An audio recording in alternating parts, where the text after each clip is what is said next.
di MBA itu kalau di US ada internship nggak sih? Kan paling visa orang tua ya. Oh iya. Kiriman uangnya dipotong. Oh, baru iya. anak-anak international student yang mengambil bidang STEM, setelah mereka selesai, mereka diberi kesempatan untuk bekerja. Hai, selamat datang di Kumat, kuliah ke luar negeri di malam Jumat.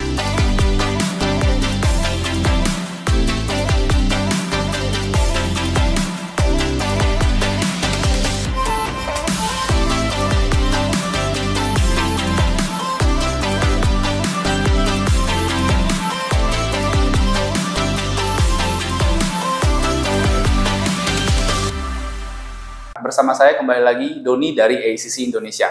Malam hari ini saya ditemani oleh Muhammad Adi Wibowo, adalah Asisten Regional Manager dari Into University Partnerships yang juga US Specialist. Oke, kita kenalkan langsung dengan Mas Adi.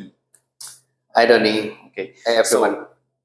Nah ngobrol-ngobrol aja nih Mas Adi, mungkin tentang tentunya US ya, Amerika. Nah kita pengen tahu aja sih sebenarnya. Kan kalau UNESCO itu kan selalu update ya per tahun data student nih. Nah, data student itu di UNESCO di Indonesia yang study abroad itu pertama kan Australia, kedua Malaysia, dan ketiga tuh US. Dan US tuh selalu naik, maksudnya dulu keempat, kelima, dan selalu naik sampai ketiga. Okay. Menurut bro, kenapa sih kok bisa jadi tertarik gitu? Obviously maksudnya kalau kayak Australia ya karena deket, Malaysia ya karena deket, dan karena ya culture-nya kurang lebih kurang lebih sama lah ya. Betul. Nah, kalau US jauh iya, culture-nya beda. Kenapa nih menurutmu? Yes. Thank you. Doni, yes. Kebetulan kalau boleh aku cerita backgroundku ya. Mungkin buat para teman-teman yang ikut dengerin acara ini, nonton, background saya adalah mantan international student juga. Ya. Di Amerika, aku pernah sekolah di sana ya. Josephson. So kalau ketertarikannya adalah yang pertama karena Amerika gitu loh. Nah, ini apa kok Amerika gitu loh? Yeah. Banyak banget. Saya nggak bisa ngomong banyak. Maksudnya kalau cuma satu banyak. Sebuah negara maju, ya sistem pendidikannya yang sudah sangat maju, kemudian technological advancement-nya dia, kemudian culture, ya banyak hal yang mengalahkan rasa takut untuk pergi jauh. Ya, itu kan jauh banget. Malaysia udah deket.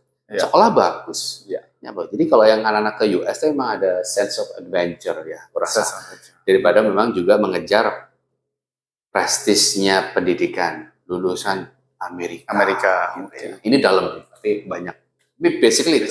Boleh saya boleh relate dari saya sendiri sama anak-anak education dari Into USA yang sudah berangkat dan belajar di sana. Oke. Tapi mostly kebanyakan kan, misalnya state-nya kan besar ya Amerika. Yep. Kebanyakan di mana sih biasa state? Nah, menarik. Sebenarnya banyak daerah. Kalau di US tuh, sorry saya nggak bisa ini ya. Kalau kita bisa lihat ada West Coast, daerah pantai barat. Ya.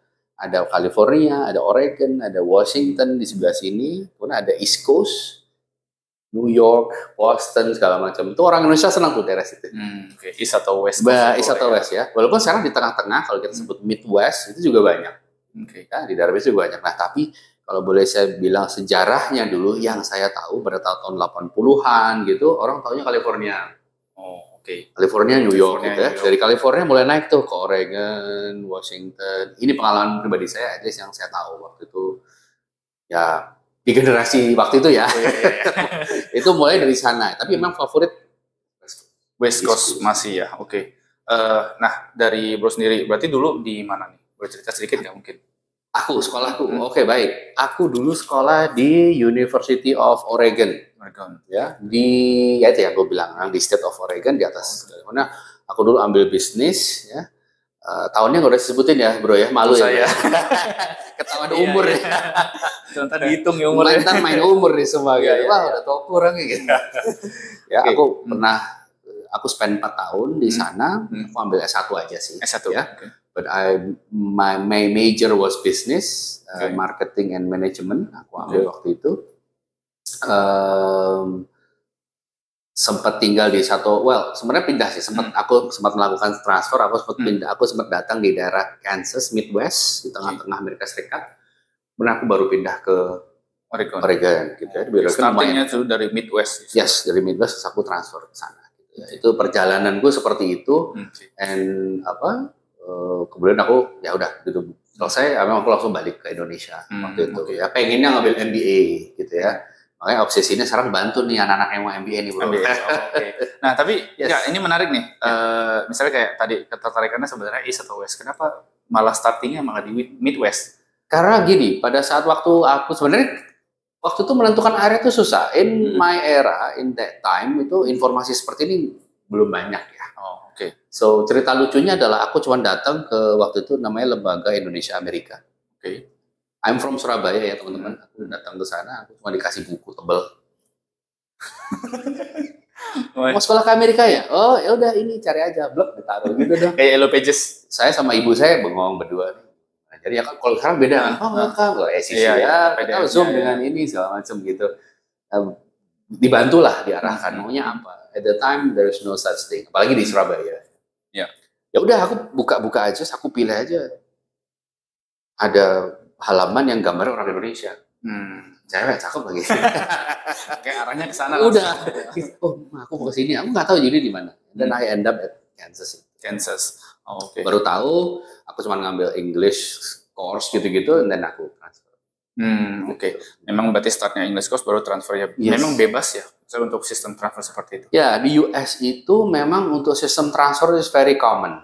Ya, jadi biasa untuk orang ngambil 2 tahun pertama di Universitas A, kemudian transfer ke Universitas B, gitu bro. Jadi mungkin teman-teman aku jelasin yang mengenai sistem pendidikannya, salah satunya adalah itu sama dengan Indonesia.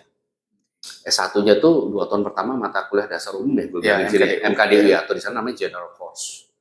Baru kemudian transfer masuk ke tahun ketiga 4 di mana kita sudah mulai spesifik. Majornya apa ya, engineering apa gitu ya. Jadi kalau boleh aku ilustrasikan, misalnya gue sama Bro Doni nih, kita sekolah bareng ya. Doni ambil engineering, gue ambil bisnis. In the first 2 years, itu kita akan share kelasnya 80% sama. Oke. Kenapa 80% sama? Karena untuk masuk School of Engineering, itu ada requirement spesifik yang beda dengan School of Business. Si 20% itu? Yes, 20%. Kurang lebih ya, ini juga nggak yang elektronik. Iya, kira-kira. Jadi, kalau untuk masuk School of Business, Bro Doni akan lebih banyak butuh kalkulus. Gue lebih banyak butuh kelas humanities, economics, psychology gitu ya. Jadi, nah kita masih ada bareng tapi nggak semua begitu. Ketiga, keempat ya jarang sih kita. Jarang ya.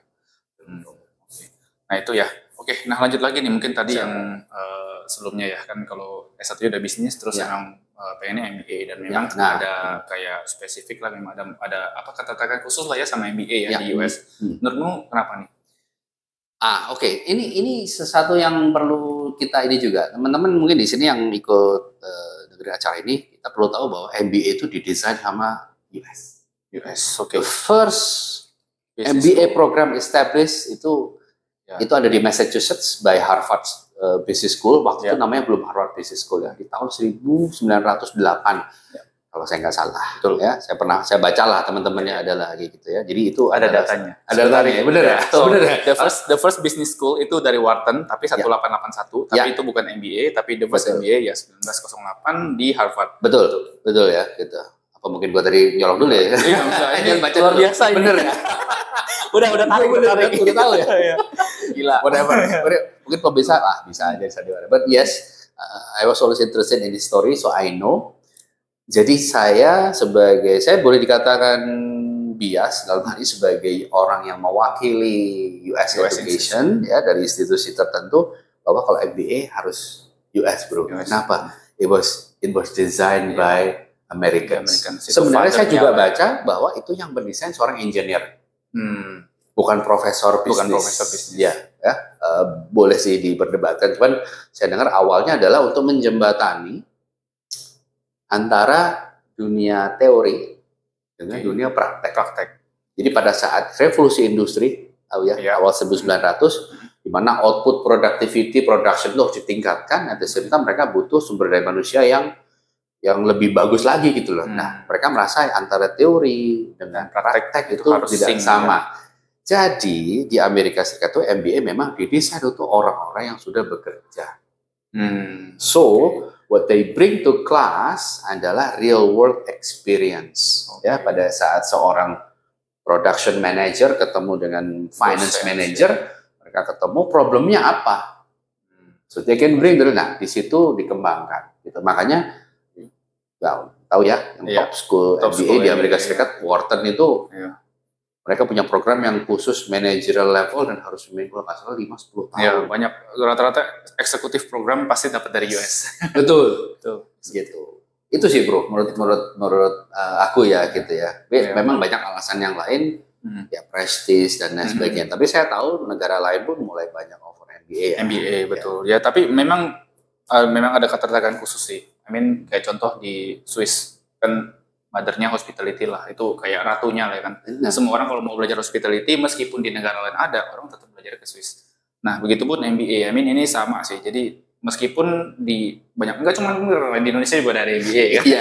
Ngapain jauh-jauh? Di Malaysia juga ada MBA. Ada, jangan salah. Malaysia juga masih banyak MBA. Tapi memang ya tadi si yang punya nih, yang bikin, yang desain pertama kali konsepnya si US ini. Ya. Kan ya mendingan belajar dari si yang punya lah istilahnya, yang punya blueprintnya ya.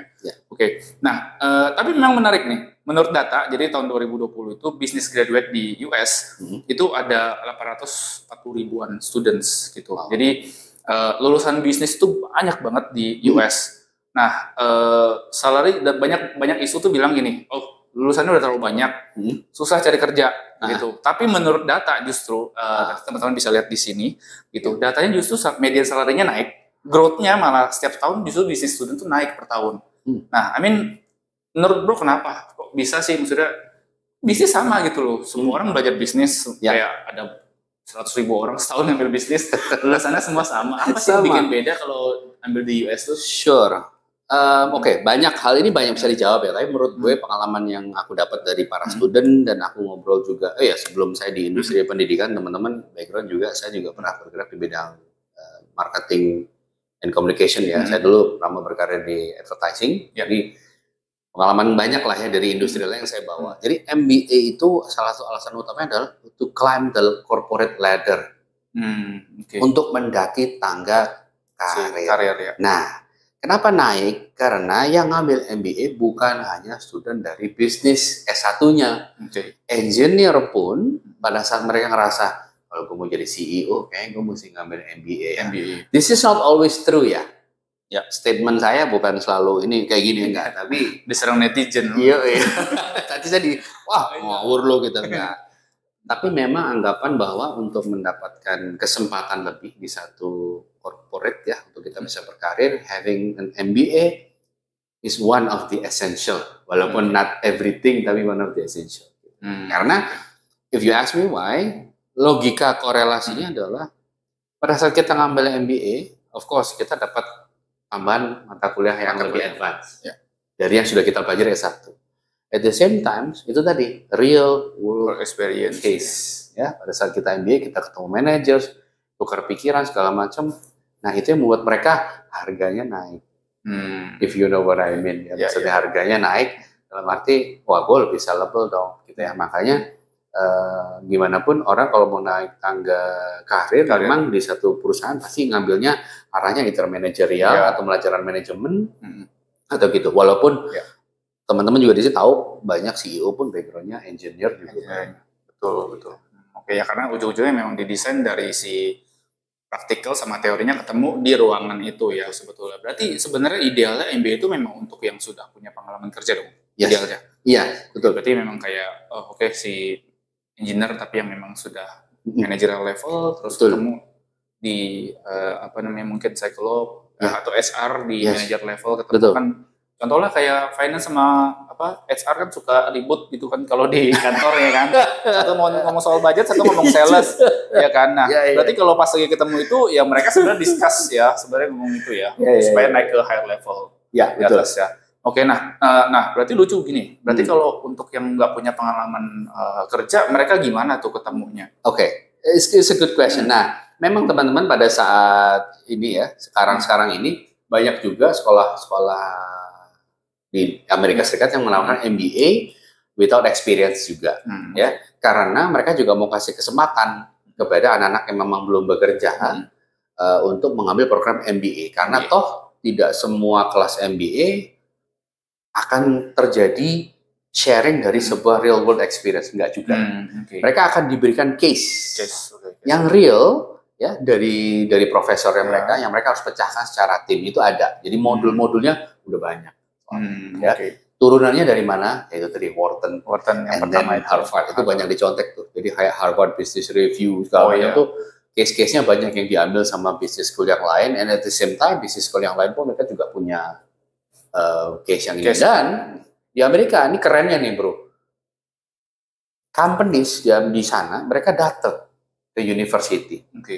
Saking sinerginya bagus, mereka pun datang untuk minta dipecahkan case-nya. At the same time, lowering their cost, gak usah bayar biaya konsultan. Iya kan? Iya.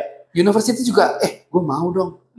Bikinlah mereka pool of expertise, anak-anak MBA dikumpulin kayak bikin think tank gitu, ya lembaga research apa, whatever di situ. Nah, ini ada contoh di sekolah kita, mereka lakukan itu. Jadi, companies boleh datang, membawa masalahnya, berarti itu jadi bahan mata kuliah. Asli dong, saya case-nya juga case yang sedang berjalan ya. Oke, yang betul. Kalau kayak case tadi sebelumnya kan kadang-kadang suka apa ya bahasanya ya, gaci lah, orang udah dibahas sama orang lain, terus masih banyak contoh-contohnya ya. Jadi case tadi itu nggak bisa dibilang valid juga sebetulnya. Kalau yang baru ini berarti misalnya kalau untuk ini pun bisa terjadi yang memang sedang berjalan ya. Ya betul. Nah, memang kembali ke kata Bro Doni tadi ngomong idealnya, ya. Tapi kan misalnya MBA bagusnya punya pengalaman kerja paling nggak 2 tahun. That's what the book says, and then analogi pemikiran di belakang itu semua memang benar. Tapi pada dasarnya pada saat kita ngomong kenyataan nggak harus begitu sih. Sebenarnya boleh sah-sah aja, silahkan monggo. Bahkan sekarang juga ada yang namanya 1 year MBA with no work experience. Ya, ada cukup banyak lah yang kayak gitu sekarang. Betul. Tapi menurut bro, worth it nggak sih ngambil MBA tanpa working experience? I mean, esensinya sendiri MBA itu kan ketemunya si teori sama si experience betul. Kan. Kalau kita aja nggak ada experience, betul. Worth it nggak sih ngambil MBA itu?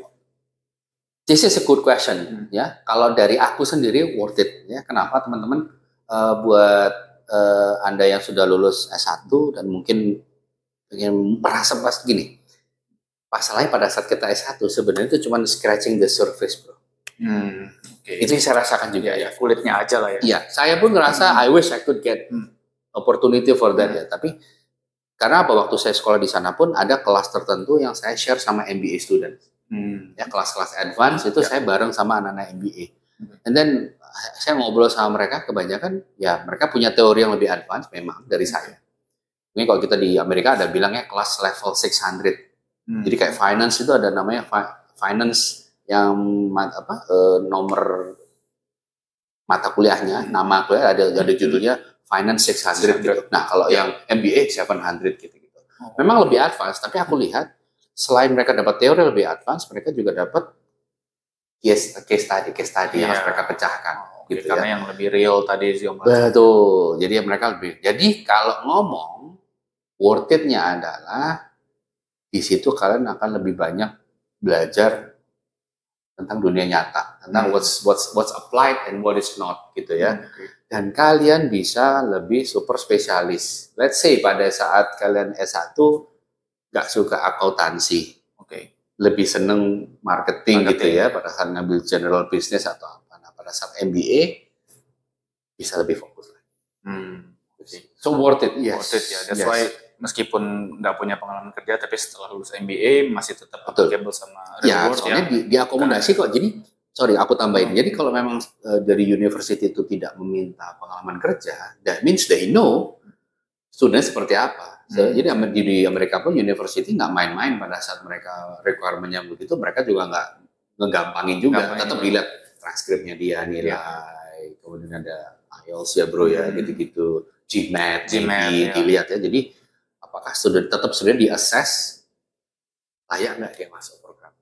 Mungkin itu GMAT salah satunya ya. Mungkin kenapa MBA itu memang butuhnya yang si praktikal sama teori ya. Karena GMAT sendiri kan ada analytical thinking-nya masuk di situ ya. Sebagai skor ya. Itu salah satu alasannya kenapa rata-rata kayaknya cuma US yang minta GMAT ya. Yang lain kayaknya bisa di WEF deh. Itu yang menakutkan. Banyak yang discourage ya. Sebagai recruitment manager saya juga pernah ketemu, aduh Pak, GMAT tuh susah ya. Udah itu udah ditanyain gitu. Udah susah gitu. Ya, pasti ya bro juga ada pengalaman ditanyain, takut duluan. Oke. Nah tapi kalau misalnya seandainya fresh grade pakai GMAT juga nggak sih? Fresh grade.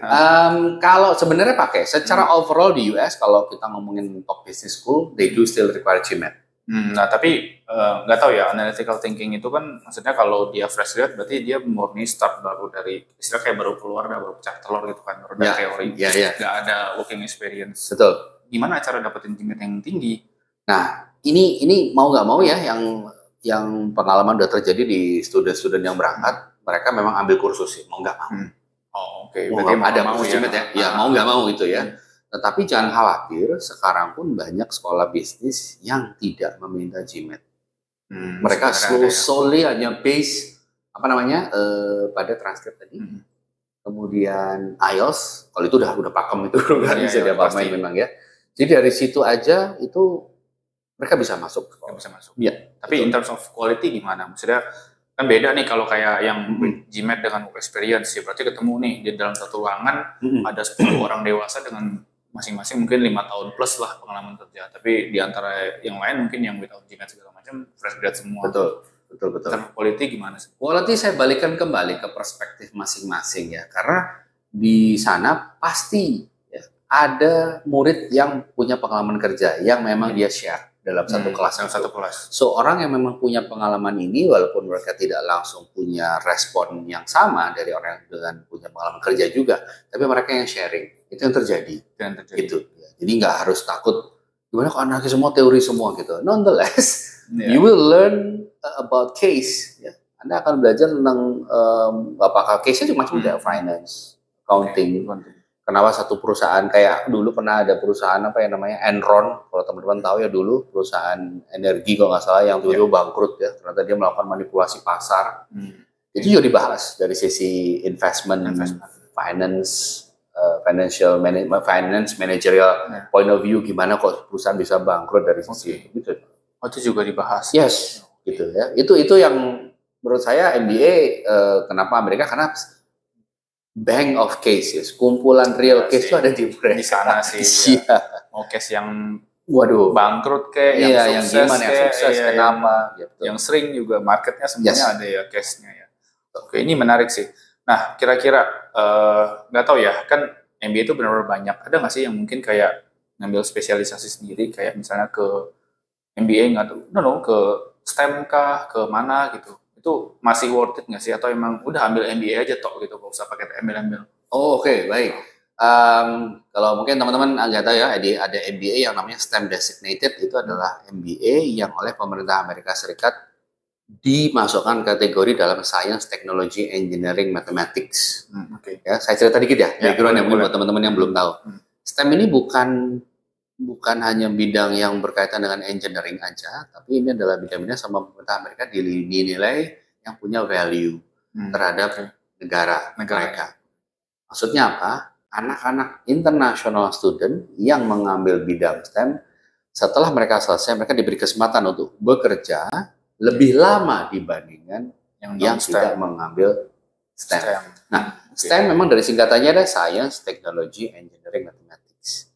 Tetapi itu pun bukan hanya berarti bahwa STEM hanya untuk para engineer. No. Jadi para lulusan MBA pun ada yang masuk ke kategori itu ada. Tapi memang ini tergantung dari universitinya. Belum tentu semua MBA itu ambil kategori STEM.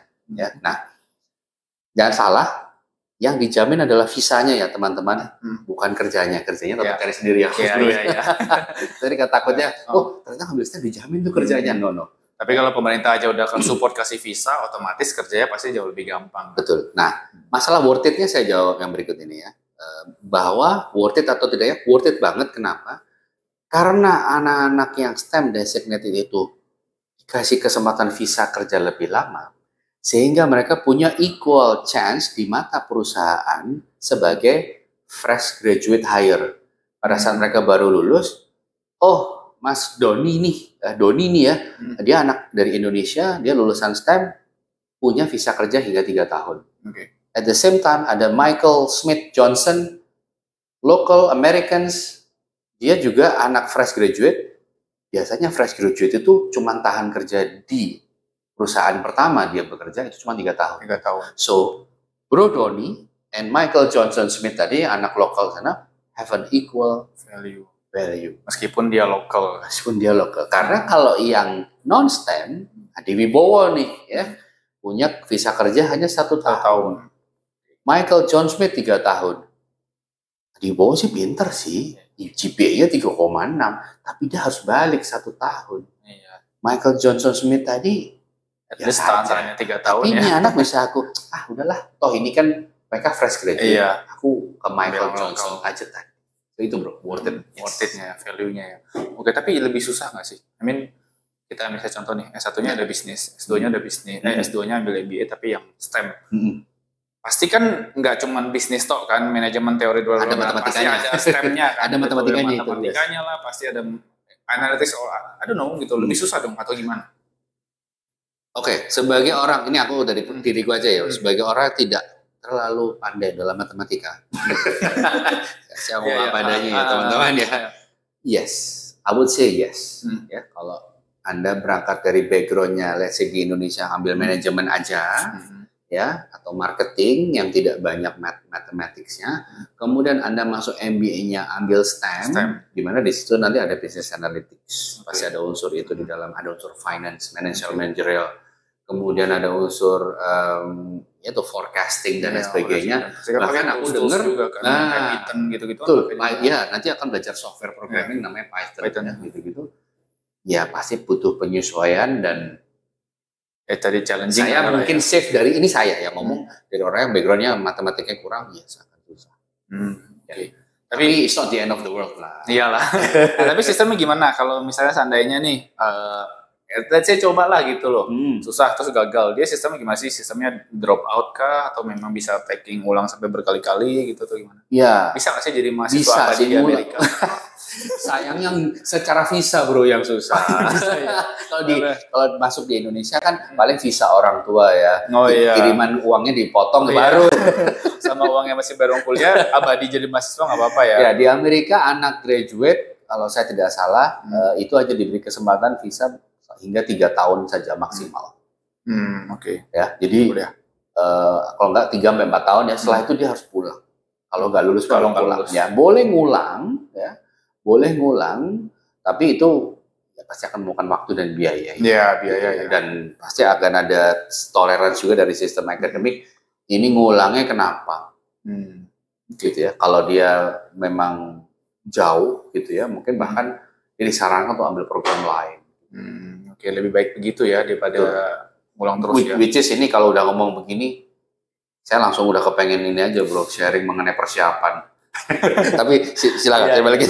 Oke. Nah, coba tadi misalnya kalau persiapan tuh misalnya gimana contohnya? Nah, ini nih bro, saya banyak ketemu nih teman-teman ya, sharing juga ya. Saya banyak berkonsultasi dengan student melalui expo, info session, bahkan dengan ICC ya gitu ya. Ngobrol, kemudian ketemu dengan Zoom juga, prospective student. Banyak dari mereka yang belum planning. Pak, saya mau berangkat tahun ini. Oke. Ini misalnya bulan Februari ya? Ya. Oke. Mau ambil jurusan apa? Saya mau MBA, Pak. Tapi saya belum tahu konsentrasinya. Kalau general boleh nggak? Boleh aja. Nanti ada elektif kok. Ya. Gimana persiapan? Udah ambil aja belum? Nah itu Pak, saya belum punya IELTS. Pernah ambil? Belum sih Pak. Pernah dulu waktu di fakultas ya, waktu dia kuliah. Iya, TOEFL berapa paper? Ya. Per base itu cuma 400 berapa? Waduh, masih jauh. Udah ambil ini belum? Ambil kursus gitu ya? Belum Pak, karena ya saya juga lagi sama juga cari-cari kerja. Gitu. Oh oke. Lulusnya kapan sih? Udah kemarin Pak. Oke. Mas sebenarnya mau kerja? Atau memang tujuannya langsung mau MBA? Oh, nah itu bisa ketahuan deh bro, kayak begini, bahwa dia memang belum punya planning yang jelas ya. It's not like I'm saying, oh jangan kalau kayak gitu jangan ambil MBA. No, tapi akan lebih baik kalau semua itu di planning dengan baik, ya, teman-teman ya. Jadi kalau Anda memang mau ambil S2, ya karena ada runtutannya. Anda harus punya English proficiency dulu. Ini saya nggak bicara akademik loh ya. Kemudian ada GMAT tadi. Saya rasa GMAT pun tidak mungkin bisa diambil kalau Inggrisnya belum. Betul, nggak cukup. Nggak mungkin ya. Jadi Anda harus lewat satu tahap dulu, baru ambil GMAT. GMAT pun ngambil sekali, belum tentu cukup. Belum tentu cukup, betul. Iya. Udah beberapa kali. Nah itu contoh. Itu contoh. Jadi menurut saya planning is important. Jadi kalau memang teman-teman mau ambil S2, buat teman yang Anda semua sekarang di semester 6, 7, ya, it's a good time to think about it, ya, untuk gue pengen di MBA kayaknya. Kayak gue yang apa gue mau pelajari sekarang kurang nih, gue pengen finance gitu ya. It's a good time. Kayak gue setelah lulus, let's say tahun depan, ya. Tapi mungkin gue nggak mau langsung. Gue mau prepare dulu setahun, baru tahun depannya lo berangkat.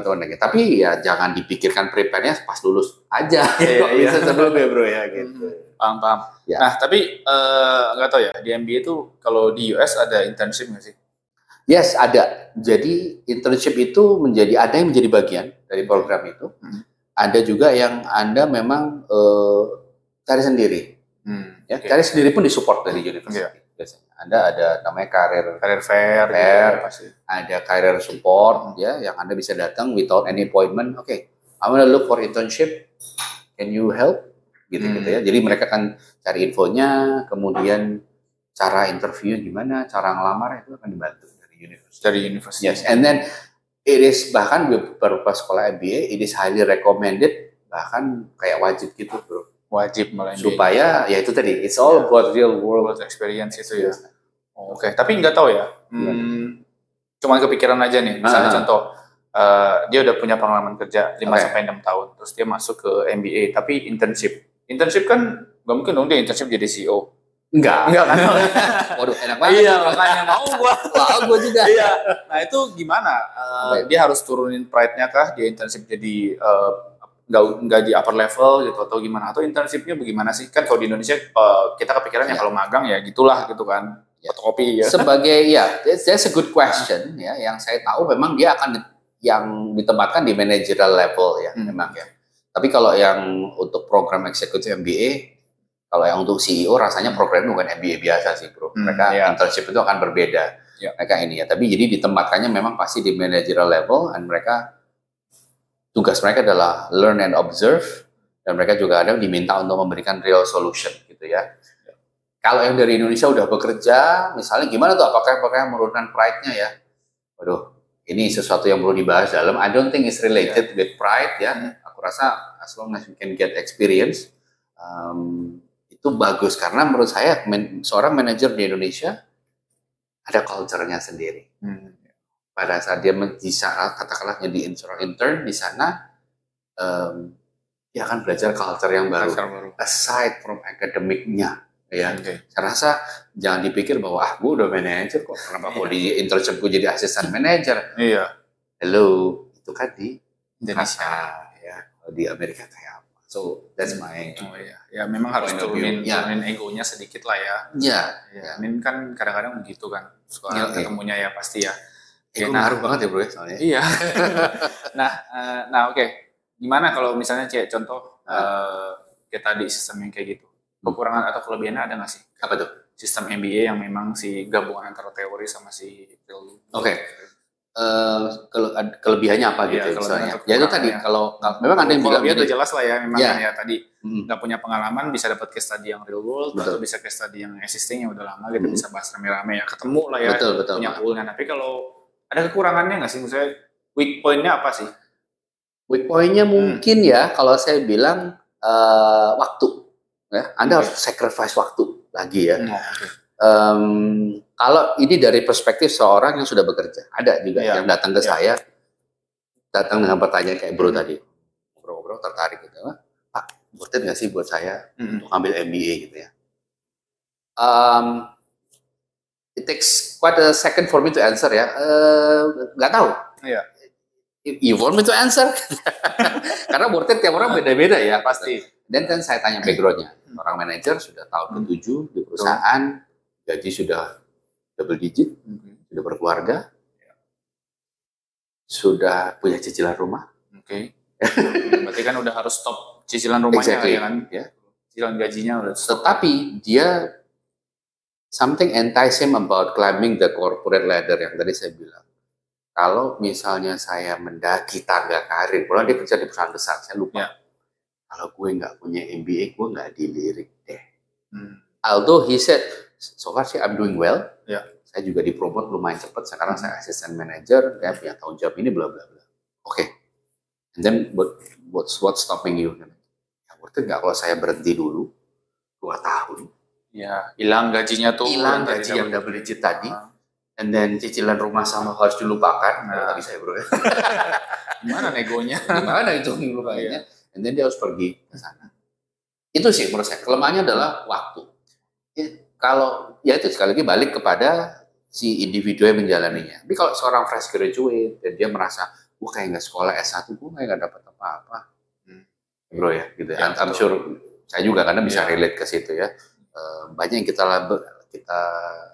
belajar seperti on the job training sebenarnya gitu ya. Yes, itu definitely worth it kalau untuk anak-anak yang fresh gitu ya. Nah, kelemahannya other than that, mungkin kalau dari sisi saya nggak bisa point out yang, kalau di Amerika kelemahannya seperti ini. Waktu sih, karena banyak sacrifice. And then Anda juga harus sacrifice waktu sosial Anda. One thing about MBA yang aku harus bilang bro, masalah waktu. You have lots of assignments and papers. Tugasnya banyak banget, men. Berarti kalau kelas misalnya seminggu bisa full, kepake 9-5 atau gimana? Iya, kadang kelasnya sih mungkin nggak lama ya. Seminggu tuh paling kelas tuh nggak full. Senin, Jumat itu enggak. Paling Senin 1 kelas. Selasa kosong. Rebo 2 kelas. Kamis 1, Jumat kosong. Tugasnya itu. Tugasnya malah banyak ya. Case kali. Case study, kemudian group discussion. And at the end of the MBA program, ya belum tentu ada tesis, tapi biasanya ada namanya final project. Mereka harus bikin business plan. Oke. Gak cuma ngarang ya, tapi ada data, ada financial modelnya, ada business konsep, ada marketing konsepnya juga, lengkap. Business plan-nya jelas ya, ya. Jelas, harus jelas. Gitu. So yes, itu sih menurut.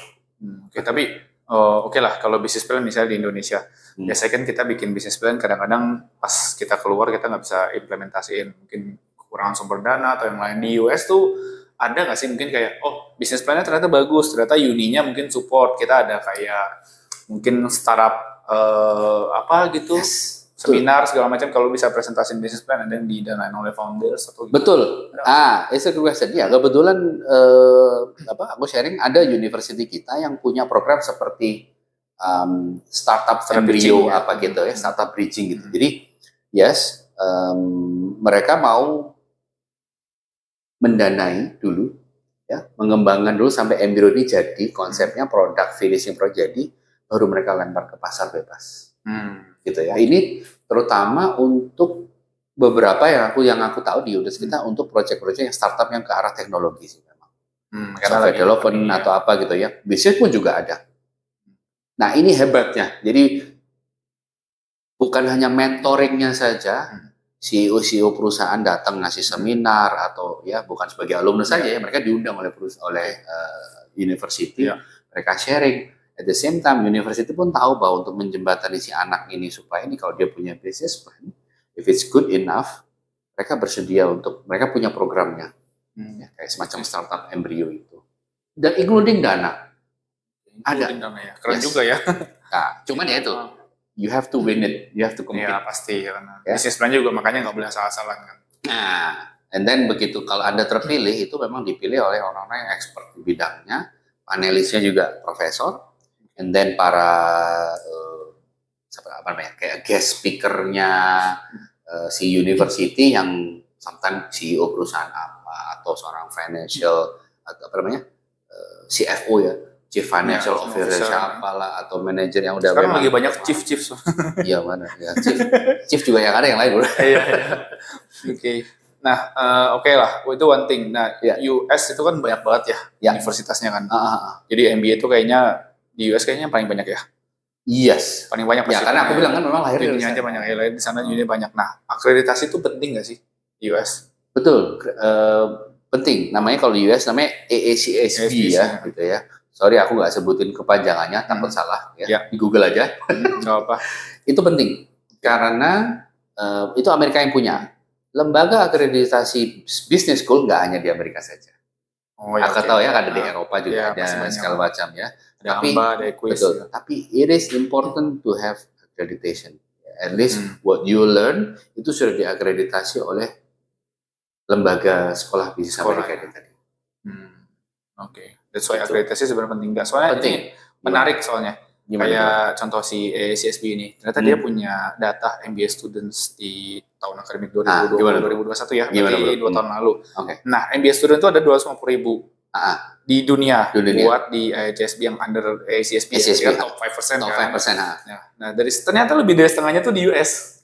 Ya kan? Nah, itu kenapa? Maksudku, padahal kalau ngomong akreditasi, banyak yang akreditasi punya lebih dari satu. Ya kan? Di Eropa ada yang punya 3, di Australia ada yang punya 3. Kenapa? Akhirnya kok tetap besar. Terus meskipun cuma 1 gitu loh akreditasinya. Ya. Aku rasa bukan hanya masalah ngejar akreditasi itu karena ACSB kan punya Amerika, jadi gue ke sekolah Amerika aja. Perhaps that's one of the reasons mungkin. Tapi aku bilang ada hubungannya juga dengan kesempatan kerja, bro.